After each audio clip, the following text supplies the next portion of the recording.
Hi everyone, I am Dr. Madhu Goyal, Director Obstetrics and Gynecology, Fortis La Femme Greater Kailash Path today. और आज हम बात करेंगे endometriosis and infertility के बारे में।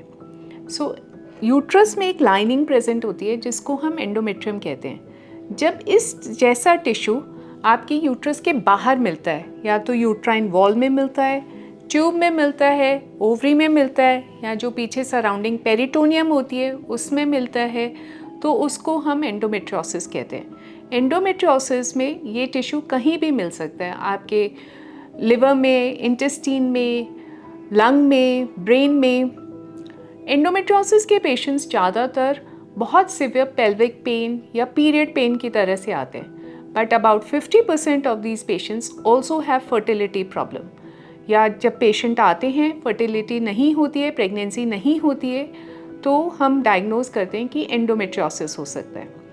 एंडोमेट्रियोसिस में दो चीज़ें हो सकती हैं। आपका ब्लड जो पीरियड में बाहर आ रहा है अंदर जाके ओवरी में कलेक्ट कर सकता है और चॉकलेट सिस्ट बन सकती है। दूसरी चीज़, एंडोमेट्रियोसिस एक इन्फ्लेमेटरी कंडीशन होती है, तो बॉडी के रिएक्शन के कारण जो आपके ऑर्गन्स हैं वो एक दूसरे से चिपक जाते हैं। ट्यूब्स, ओवरीज यूट्रस के पीछे आके चिपक जाती है, टिश्यू प्लेन नहीं मिलता। सो एंडोमेट्रियोसिस आपकी फर्टिलिटी को इम्पैक्ट करता है, आपकी एग की क्वालिटी को कम करता है, नंबर ऑफ एग्स कम हो जाते हैं, क्योंकि ट्यूब ओवरी का रिलेशनशिप डिस्ट्रॉय हो जाता है, इसलिए प्रेगनेंसी नहीं हो पाती। और जो ये लाइनिंग है उसकी रिसेप्टिविटी टुवर्ड्स प्रेगनेंसी भी कम हो जाती है। सो जब एंडोमेट्रियोसिस एसोसिएटेड होता है फर्टिलिटी इशू के कारण, वेरियस ऑप्शंस हैं उसकी ट्रीटमेंट के लिए, जैसे कि सर्जरी कर सकते हैं, हम ये चॉकलेट सिस्ट हटा सकते हैं, ये जो टिश्यू एक दूसरे से चिपके हुए हैं उनको हटा के हम उनका रिलेशनशिप ठीक करते हैं, और फिर स्पॉन्टेनियस प्रेगनेंसी के लिए ट्राई करते हैं, या फिर हम कुछ दवाइयाँ देते हैं जिससे एग बनता है, या हम IUI कर सकते हैं।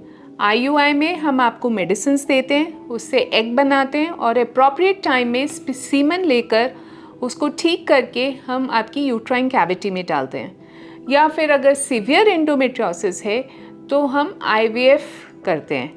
IVF में we give you multiple injections, make multiple eggs, take out those eggs, fuse the eggs with the sperm outside and then put them in the uterine cavity. Endometriosis with infertility की treatment इस बात पे depend करता है कि आपकी as क्या है, आपके सीमन पैरामीटर्स क्या हैं, कितने सालों से फर्टिलिटी इशू है, कितना सिवियर एंडोमेट्रियोसिस है। Depending on all these factors, we make a treatment which is appropriate for you.